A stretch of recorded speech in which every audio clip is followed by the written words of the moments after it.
그래서 이제 제가 공부를 공에 잘 비유를 해요. 네. 숙제라는 공을 들고 있는데요. 이걸 누가 들고 있는가를 부모님께 판단해 보라고 그래요. 너 언제 할 거야? 네. 이런 말 할 때 이 숙제 공부라는 공은 고스란히 부모님이 들고 계세요. 엄마가. 근데 아이한테 물어보는 거예요. 안녕하세요. 주작가의 스몰빅 토크 코너입니다. 오늘의 인터뷰에는 엄마의 말 공부 4, 7세보다 중요한 시기는 없습니다와 같은 저서와 다양한 활동으로 우리 부모님들의 따뜻하고 단단한 육아 멘토로 활동 중이신 이임숙 소장님입니다. 저희 시청자분들께 인사 부탁드릴게요. 네, 안녕하세요. 반갑습니다. 아동 청소년 심리 치료사로 일하고 있는 이임숙입니다. 네, 반갑습니다. 저도 이제 저자님의 책을 다양하게 읽어보면서 정말 많은 걸 배웠는데 또 오늘 저희 시청자분들께 많은 도움이 될 수 있는 영상으로 한번 이야기를 나눠보도록 하겠습니다. 먼저 이번에 이제 내 아이를 위한 주의력 수업이라는 이제 신간을 내셨어요. 그래서 집중력이라는 키워드, 이 집중력이라는 단어 굉장히 좀 친숙한데 주의력이라는 키워드는 그에 비해 좀 상대적으로 조금 익숙치 않은 면도 있는 것 같아요. 그래서 이제 주의력이라는 게 어떤 걸 의미하는지, 그리고 또 주의력이라는 키워드로 사실은 이 책 한 권을 쓰실 만큼 주의력이 중요하다고 생각하시는 이유가 있다면 어떤 게 있을까요? 집중력이라는 단어는 정말 많이 써요. 아, 우리가 집중을 하지 않아서 뭐 걱정이에요. 너무 산만해요. 이런 얘기는 정말 저희 상담실에서 늘 듣는 얘기거든요. 심리 상담소를 어떤 일 때문에 찾아오겠어요, 아이들이? 보통은 문제 행동이 많아져서 뭐 친구를 때렸다, 뭐 학교를 안 가려고 한다, 숙제를 아무리 시켜도 안 한다. 마치 정서적인 문제 때문에 오는 애들이 대부분이거든요. 근데 초기 상담을 진행을 해보면은요, 이 아이가 이렇게 성질을 내면서 공격적인 행동을 하는 핵심적인 이유가 뭔가를 좀 초기 상담에서 좀 살펴보게 되는데요. 많은 경우에 주의력이 부족해서 그래서 이제 부모님 상담 때 어머니 이 아이가 이렇게 지금 공격성이 점점점 커져가는 핵심적인 이유가 주의력 부족에서 기인된 것 같아요 라고 하면은 많은 분들이 아니에요, 우리 아이 집중력 좋아요 이렇게 설명하세요. 저는 분명히 주의력이 부족한 것 같아요 라고 했는데 어머니는 집중력이 좋아요 라고 하세요. 그러면 저희들이 다시 묻기를 그럼 어떤 걸 할 때 집중력이 좋다고 느껴지세요? 그러면은 보통 아이가 좋아하는 거, 레고 블록 만들기, 그림 그리기, 심지어는 책 읽기 좋아하는 아이들은 책 읽기에 되게 집중 잘하잖아요. 근데 그 특징은 책 읽기에 집중 잘하면 주의력 좋은 거 아닌가요? 아니에요. 책 읽기를 좋아하는 아이들은요, 책 읽기에 집중 되게 잘해요. 별로 의지와 노력을 들이지 않아도 그냥 계속 읽혀지는 거죠. 그래서 좋아하는 것에 대한 집중력은 사실은 갖고 태어난다. 근데 우리 아이가 커가면서 중요한 거는 하기 싫고 재미없지만 꼭 해야 되는 거. 이게 이제 공부이고 숙제이고 이런 거잖아요. 이런 것에 주의를 기울이는 주의력은 키워져야 된다. 어떻게 보면 본능이나 선호에 거슬러서도 주의를 할 수 있는 게 주의력이다. 지금 우리 아이들한테 다 그게 요구되지 않나요? 그럼 제가 아까 말씀 중에 좀 궁금한 게 그 공격적인 행동을 하는 게 의외로 주의력 문제일 수도 있습니다라는 사례를 말씀해 주셨는데 약간 그 사이에 이 뭐랄까요? 맥락이 어떻게 되는 걸까요? 맥락이요? 의외로 쉬워요. 단순하고. 자, 숙제하려고 앉았어요. 근데 이제 이 숙제가 20분이면 끝날 숙제예요. 근데 주의를 기울이지 못하니까 20분이 아니라 1시간, 2시간이 되어도 끝이 안 나잖아요. 그럼 그 사이 이 아이 나 스스로의 정서는 어떻게 변할까요? 스트레스 쌓이겠죠. 스트레스 엄청 쌓이죠. 근데 이제 또 이 아이 주변의 환경에는 누가 계세요? 부모님, 엄마가 이 꼴을 보고 뭐라고 하시겠어요? 그러면 이게 가중이 되면서 성질이 나죠. 그야말로 분노가 터져 나오는 거죠. 그러니 아이들이 옆에 있던 거 집어 던져요. 이러면 공격적인 행동이잖아요. 의외로 많은 공격적인 행동이 나도 잘하고 싶은데 어려운 문제에 주의를 기울이는 법을 나는 아직 배우지 못했고 훈련되지 못했어요. 근데 나는 계속 해야 되는 의무감을 요구받아요. 그럴 때 이제 이 정서적으로 자꾸 공격성이 더 올라와서 폭력적인 행동으로 나타나는 거죠. 그럼 어떻게 보면 자기가 좋아하는 거 거기에 주의, 몰입, 집중을 하는 게 집중력이라고 했을 때 이제 그에 반해서 내가 싫어하는 거나 하기 싫은 걸 또 주의를 기울이는 게 주의력이라고 하면 그거 외에 또 주의력과 집중력에 또 다른 뭐 차이나 나타나는 양상의 차이 같은 게 있을까요? 사실은 집중력은 좀 단순하게 이해하시는 게 제일 맞아요. 좋아하는 것에 저절로 집중 잘하는 거. 근데 이제 주의력은요, 하위 영역의 주의력들이 있어요. 예를 들어서 아이가 책에 집중하면 너무 예쁜 모습이긴 한데 지금 이제 외출할 시간이 됐어요. 그럼 엄마가 땡땡아 이제 책 그만 보고 나갈 준비해야지 이렇게 말을 하잖아요. 아무리 불러도 대답을 못해요. 이 아이는 상황에 맞게끔 엄마가 부르시네 하고 집중하고 있던 걸 멈추고 주의를 전환시켜서 엄마 왜요? 하고 물어봐서 지금 이제 나갈 준비하는 시간이야 하면은 여기 집중하고 싶지만 주의를 전환시켜서 옷 갈아입고 외출 준비하는 걸로 주의를 기울여야 되잖아요. 이걸 이제 전환주의력이라고 해요. 집중력은 그냥 재밌고 좋은 거를 그냥 저절로 집중하는 거니까 좀 단순히 냅두시고요. 약간 상황에 따라 필요한 주의력이 있구나라고 이해를 하시면 되는데 자 일단 주의를 좀 전환시켜야지 그 다음 거에 주의를 기울이죠. 네. 그러면은 왜 저희가 초등 고학년, 중학교, 고등학교, 심지어 성인이 돼서 나는 집중력이 부족한 것 같아.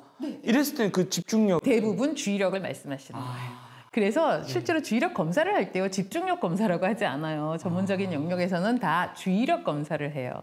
그래서 요즘 말하는 ADHD 검사도 다 주의력 검사라고 용어를 쓰거든요. 그래서 혼용되어서 쓰고 있다라고 이해를 하시면 더 맞을 것 같습니다. 네, 그래서 이제 중간중간에 말씀을 주시긴 했지만 이제 주의력 결국 이것의 어떤 부족한 원인을 알아야 해결책도 좀 보일 텐데 아이들의 주의력은 왜 약해지는 걸까요? 약한 걸까요? 그 원인이 좀 주로 어디서 온다고 보시는지. 우선은 주의력은 약해진다 혹은 왜 약한가라기보다 주의력은 키워가야 되는 거다. 없는 거예요. 주의력은. 집중력은 있어요. 좋아하는 것에 대한 집중력은 갖고 태어났는데 이 집중력을 싫은 과제, 재미없는 과제에 연결해서 이거를 파고 들어가는 이거는 키워져야 된다. 이렇게 이해하시는 게 맞아요. 얘는 초등 저학년 때까지는 주의력이 괜찮은데요. 학년이 올라갈수록 주의력이 점점 약해져요. 이건 가능해요. 이건 왜 가능하냐면요. 정서 문제가 생기는. 실제로 두 그룹을 놓고 한 그룹은 선생님이 이 아이가 문제를 푸는데 문제 잘 읽어, 집중 잘하고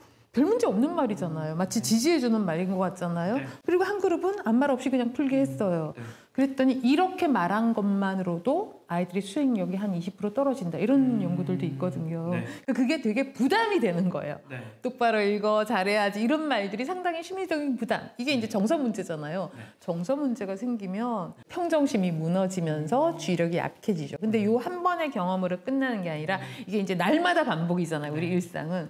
그러면은 사실은 주의력은 계속 학년이 올라갈수록 이 아이가 수행해야 될 과제들은 점점점 더 난이도가 높아지기 때문에 그 학년에 맞게끔 주의력은 발달되어 가야 되는데 정서 문제가 물귀신처럼 뒤에서 딱 붙잡고 계속 뒤로 잡아 끌어당기는 형상이 돼버리죠. 그래서 심리적으로 정서적으로 아이를 편안하게 해준다라는 건 사실은 주의력에서도 굉장히 중요한 요건인 것 같습니다. 그러면은 물론 말씀 주셨지만 주의력의 성장을 막는 요인이 뭘까요? 좀 더 정확하겠네요. 강압적이고 비난적인 정서적인 양육 태도, 환경적으로는 아이가 주의력을 발휘할 만한 과제의 적정 양과 난이도들에도 문제가 있죠. 이 아이한테 주어지는 과제들이 사실은 이 아이에게 적절해야 돼요. 저희가 이제 정확한 퍼센트의 비율은 아니지만 10문제의 문제가 있을 때 몇 퍼센트는 내가 잘 아는 거고 몇 퍼센트 정도가 어려울 때 잘 모르겠다 싶을 때 우리는 아직도 이 과제를 해낼 힘을 발휘할 것인가 그러니까 주의를 기울일 수 있는가를 봤을 때요 평균은 한 70% 전후라고 하거든요. 근데 이제 정작 상담을 해보면은요 공부 불안과 공부 상처가 너무 커서 10문제 중에 7개는 잘할 수 있지만 모르는 게 한 개만 보여도 하기 싫어 하는 아이도 있어요. 상처감이 큰 아이들. 그런 아이는요 100%를 다 아는 것부터 시작을 해야 되는 아이도 있어요. 그래서 저는 난이도를 우리 아이가 이 공부 상처가 어느 정도인가 공부 불안이 어느 정도인가에 따라 척 봤는데 다 맞았어. 이제 자신감이 좀 생기잖아요. 그럴 때 그 다음 거는 한 개 정도 모르는 게 있으면 지난번에 100점 받은 게 이제 동기가 되니까 한 개 정도 몰라도 좀 해봐야지라는 의욕이 좀 생길 수 있어요. 근데 보통 초등학생 정도는요 10문제 중에 3개가 어려우면 아이들이 싫어해요. 그래서 한 20% 전후 근데 이제 상처가 있으면 10% 상처가 심하면은 다 맞는 것부터 이렇게 좀 조절하시는 건 너무 중요할 것 같습니다. 그 적정 수준을 찾는 거는 사실은 부모님 몫이라는 생각이 좀 듭니다. 그럼 적정한 거는 완벽하게 정확하게 못 찾더라도 최소한 이제 적정하지 않다는 것을 우리가 인지될 때는 그것은 좀 스탑해야 된다라고 볼 수 있겠네요. 그럼 결론적으로 아이의 주의력에 많은 영향을 미치는 게 이제 부모님과의 대화라고 이제 말씀을 이제 이해할 수 있을 것 같은데 주의력이 부족한 아이에게 책에 보니까 절대로 하면 안 되는 말이 있다고 하셨는데 어떤 말일까요? 부정적인 네이밍. 넌 이런 아이야. 이런 비난의 말씀을 생각보다 너무 많이 하세요. 그래서 주의력이 부족한 아이한테 너 왜 이렇게 산만하니? 왜 집중 못하니? 초등학교 시기부터 점점점 자아 개념을 만들어 가잖아요. 난 이런 사람이야 이거. 근데 그런 말을 자꾸 들으면 난 원래 산만해. 나 원래 집중 못해. 나 원래 뭘 해내는 게 없어. 이렇게 굉장히 부정적인 자아 개념을 만들어가게 되고요. 그렇게 개념이 만들어지면 그렇게 살아버려요. 네, 청소년기에 자아 정체성을 확립하는 게 아이들의 발달 과업이다라고 표현을 하는데요. 갑자기 청소년기에 만들어지기 시작하는 게 아니고요. 그 이전에 쌓였던 게 청소년기에 개념화되는 거거든요. 또 많은 경우에 정서 문제는 워낙 우리나라 왜 이렇게 감정을 다루는 거에 대해서는 워낙 많은 책들도 나와 있고 한 20년간 굉장히 이슈가 됐잖아요. 근데 아동 발달은 원래 정서와 인지의 균형 발달이에요. 근데 인지 발달이 어떻게 되는가에 대해서는 의외로 또 많이 거론들을 안 하세요. 그래서 이제 이 주의력이 의외로 그 근원의 핵심적인 문제에 깔려 있을 수 있다라는 말씀을 좀 이제 드리게 된 거죠. 그러면 이제 반대로 이런 말씀을 쭉 들으시면은 주의력을 촉진할 수 있는, 키울 수 있는 이 방법이 뭐냐? 이게 이제 결국 궁금하실 것 같아요. 그러면은 주의력을 촉진하는 대화법이나 일단 원칙이 있다고 하셨는데 좀 몇 가지를 소개해 주신다면. 두 가지만 좀 소개를 드리고 싶어요. 우선 아이가 막 산만하고 정신없고 누가 말을 해도 안 되잖아요. 그럴 때 잠깐만 이거예요. 스탑, 잠깐 이거예요. 아이가 너 왜 이렇게 빨리 준비 안 하냐고 막 너 빨리 숙제 시작해야지 이런 말을 막 여러 번 하세요. 엄마 목청 터지게.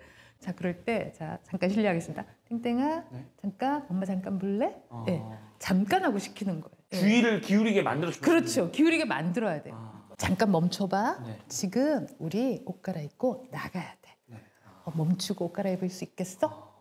엄마 나 이거 좀 더. 아니야. 지금은 시간이 없어. 지금은 옷 갈아입고 나가는 시간이야.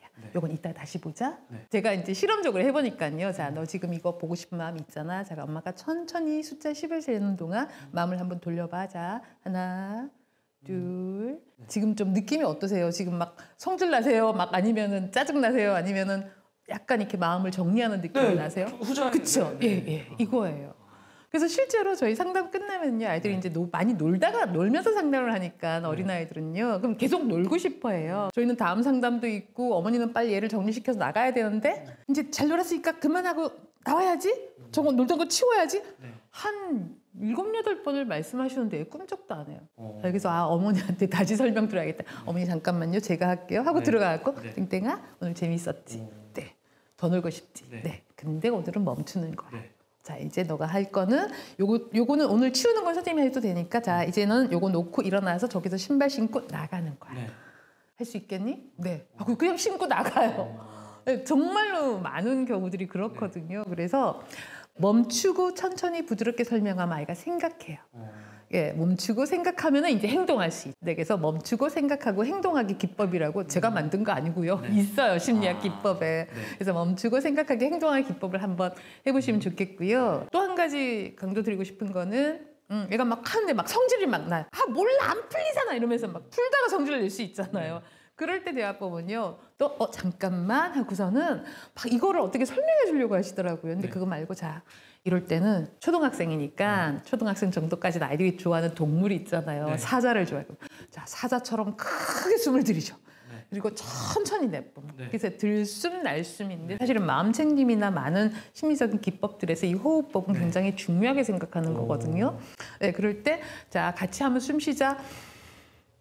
자 천천히 내뿜어 하고 이제 호흡만 해도요 주의력이 훨씬 더 좋아져요. 그래서 이 호흡은 아이가 막 정서 조절을 못할 때도 그렇고 주의 집중을 못할 때도 자 이렇게 심호흡 한 5번만 예, 뭐 고래숨 괜찮고요. 자 지금 너 10살이잖아. 여기 앞에 촛불 10개 한 번에 끈다고 생각하고 숨 들이쉬고 후 불어 이런 놀이 해도 돼요. 그래도 정말로 잘 조절이 됩니다. 어떻게 보면 그러니까 주의력을 발휘할 수 없는 상황에 자꾸 주의력을 끌어내려고 하기보다는 주의력을 분산시키는 그 상황의 그 흐름을 끊고 매몰되지 않게 만들어주는 게 핵심이네요. 잠깐만이든 호흡이든 사실은 본질은 동일하다. 그러면 이제 말씀 들으면서 또 부모님들이 사실은 제일 많이 궁금해하실 만한 게 결국은 저희 애가 주의력이 부족해서 숙제를 안 해요. 혹은 이걸 지속하지 못해요. 일 것 같은데 물론 이제 그거를 아까 여러 가지 해법들을 주셨지만 좀 보통의 경우에 그런 경우가 많을 것 같은데 이럴 때 좀 가장 일반적으로 좀 뭐랄까 확률이 높은 해결책은 어떤 게 있을까요? 사실은 숙제를 본다면요. 오늘 30분을 주의를 기울여서 숙제를 끝내야 되잖아요. 그러면은 사실은 이건 주의력을 도와주는 방법이라고 볼 수 있는데요. 이 30분짜리 숙제를 어떤 방법으로 하고 싶니? 아이가 좀 주도하게끔. 그래서 이제 제가 공부를 공에 잘 비유를 해요. 숙제라는 공을 들고 있는데요. 이걸 누가 들고 있는가를 부모님께 판단해 보라고 그래요. 너 언제 할 거야? 네. 너 이렇게 쉬운데 왜 안 하고 있니? 네. 뭐 이런 말 할 때 이 숙제 공부라는 공은 고스란히 부모님이 들고 계세요. 엄마가. 근데 아이한테 물어보는 거야. 오늘 너 이 숙제는 30분이면 끝낼 것 같은데 몇 시 정도에 하고 싶니? 네. 그때 어떤 도움이 필요하니? 네. 이거 좀 쉽게 재밌게 하려면 어떻게 할 수 있을까?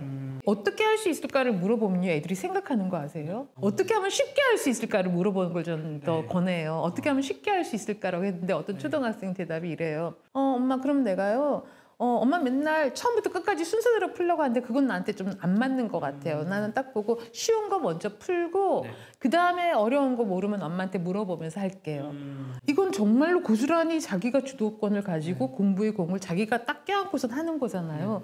사실 이런 거가 아이의 주의력을 키우는 데 있어서도 굉장히 큰 작동을 하죠. 아주 훌륭한 성공 경험이 되니까. 그럼 만약에 이건 이제 제가 더 좀 들어가 보면 그런데도 나 하기 싫어요 이러면 어떻게 해야 돼요? 그런 아이들은요. 사실은 정말 공부에 대한 그 공부 상처와 공부 불안이 너무 컸고요. 공부에 대한 벽을 이제 쌓아놔요. 몇 학년쯤이면 그렇게 바라볼 수 있을까요? 3, 4학년이면 티가 이미 나기 시작해요. 몇 년 전에 어디서 연구 결과가 나왔는데 우리나라 초등학생들이 수학을 포기하는 학년, 그게 초3 분수 배울 때라고 나왔거든요. 근데 실제로 제가 경험적으로 볼 때는요, 그거는 결과적으로 포기하는 시점이고요. 수학을 싫어하기 시작하는 건 6살, 7살인 것 같아요. 제가 이제 이 주의력을 다룰 때는 이제 수학 문제 같은 것도 많이 꺼내요. 왜냐면 태도를 봐야 되니까. 10 넘어가지도 않는 한 자릿수 더하기를 한 6문제짜리를 딱 적어서 주면 이미 오만상이 나 수학 싫어요. 나 어려워요. 못해요. 근데 이 아이가 보드게임으로 수계산 할 때는 꽤나 잘했던 아이거든요. 근데 6문제 적어서 줬는데 온갖 이 싫은 느낌을 다 보여요. 그러면 이제 이 아이는 학습지 형태의 공부에 이미 질린 아이예요. 제가 그래서 물어봤어요. 너 이렇게 지금 수학이 싫다 어렵다라고 했는데 선생님이 너 수계산 되게 잘하는 거 알고 있는데 그게 이건데 왜 이건 싫어 했더니 논 건 그냥 놀이고 이거는 수학이래. 그리고 수학은 원래 싫고 재미없고 어려운 거래요. 그래서 누가 그랬니? 이렇게 애들이 다 그런대요. 이미 6, 7살 아이들이 그런 말이 돌고 있는 거예요. 그러니까 굉장히 부정적인 관점이 이미 만들어져 있는 거잖아요. 그러면은 저는 보드게임 할 때 뭐 수계산, 뭐 주사위 놀이도 그렇고 다 수계산이잖아요. 거기서 아이가 계산한 걸 옆에다 기록해요. 너 지금 5점하고 7점 더했지? 그 몇 점이라고? 12점? 5 더하기 7하고 네모해놔요. 몇 개 적어놔요. 그리고 딱 줘요. 너가 아까 그 숫자 계산할 때, 그 점수 계산할 때 한 건데 선생님이 잊어버릴까 봐 문제를 써놨어. 네가 좀 채워줄래? 하면 척척척척 풀어요. 근데 이미 종이에 대한 문제잖아요. 그리고 아까 아이가 거부한 걸 딱 보면 야, 너 이거는 어렵다는데 이건 어려운데 더 잘하네? 그래서 이제 인식, 개념. 내가 이미 좋아하고 잘하는 게 있다라는 개념을 전환시키는 작업들이 들어가요. 초등학교 정도까지 아이들은 자기가 지금 주어진 거에서 이거를 미리 사전 학습 그래가지고 흥미를 불러일으키는 질문이나 사전 정보를 좀 미리 익히고 나서 딱 보면 애들이 훨씬 더 동기가 생기거든요. 이제 그런 식으로 이 아이들을 좀 도와줘야 되지 않나 싶습니다. 앞서 여러 가지 어떤 잠깐만 호흡 이런 방법들을 쭉 얘기를 해주셨어요. 근데 이제 부모님들 입장에서 듣다 보면 이게 약간 전문가셔서 이게 되는 게 아닐까? 실제로 이게 아이를 키우는 이제 부모 입장에서 그런 것들이 가능할까? 이런 생각이 드실 수도 있을 것 같고 그래서 어떠세요? 맞아요. 이제 그게 저희의 고민의 지점이기도 해요. 제가 설명드리는 방식을 부모님이 잘 해내실 수 있을까 이제 그런 부분을 되게 고민을 하는데요. 결국은 하나라도 시작을 하셔야지 그 다음에 10이라는 결과를 얻을 수 있잖아요. 그래서 이렇게 수많은 육아서가 있고 저도 여기서 굉장히 많은 방법들을 알려드리고 있지만 사실은 저도 아이 키울 때 굉장히 많은 육아서를 읽었고 굉장히 많은 이런 강의를 당연히 들었죠. 근데 어느 순간 그대로 안 되더라고요. 안 되는 시간 동안 제가 얼마나 더 좌절을 했겠어요. 근데 이제 그 다음에 어떤 생각을 하게 됐냐면 하나 건져오자. 내가 쓸 수 있는 걸로. 내가 쓸 수 있는 만한 걸 건져서 이걸 우리 아이한테 적용시켜 보자부터 시작했는데 그때부터 좀 도움됐던 것 같아요. 정말로. 그래서 저도 이제 많은 책을 쓰지만요. 어머님들이 좀 쉽게 좀 재밌게 할 수 있는 방법을 가능하면 알려드리려고 해요. 근데 그것들이 조금 시도하다가 실패하시고 조금 시도하다가 실패하시잖아요. 근데 10번 실패하고 한두 번 성공하시잖아요. 그 다음 또 못하시다가 또 어쩌다가 성공하시는데 우리 아이들은요 10번 다 성공하지 않아도 발전해요. 그게 정말 중요한 것 같아요. 한두 번의 성공 경험이 이 아이를 성장시키고 있다. 다만 포기만 하지 마시라. 그리고 지금 제가 알려드린 방법들이 어려운 방법 한 개도 없어요. 이미 다 아시는 놀이 방법들이 들었거든요. 369, 369 이런 거 하시잖아요. 쌀벌이 이런 거 다 하셨는데 중요한 건 이거가 어떻게 주의력에 도움되는지를 모르셔서 이제 애가 엄마 우리 369 하자 그러면 너 맨날 놀고만 있니? 빨리 가서 숙제하지 이렇게 하시는데 아니에요. 369 놀이의 난이도를 계속 올려보세요. 정말 아이가요 30단위, 60단위, 90단위까지 성공한다면 정말 주의력 좋은 거거든요. 그리고 이제 보태서 조금 설명드리고 싶으면 이거는 놀이고 그럼 애가 숙제는 어떡하냐 이제 이거가 좀 이렇게 궁금하실 수 있겠다 싶어요. 이런 게 있어요. 한 페이지의 문제가 뭐 이렇게 사칙 연산이 있는 문제가 한 20문제짜리가 있어요.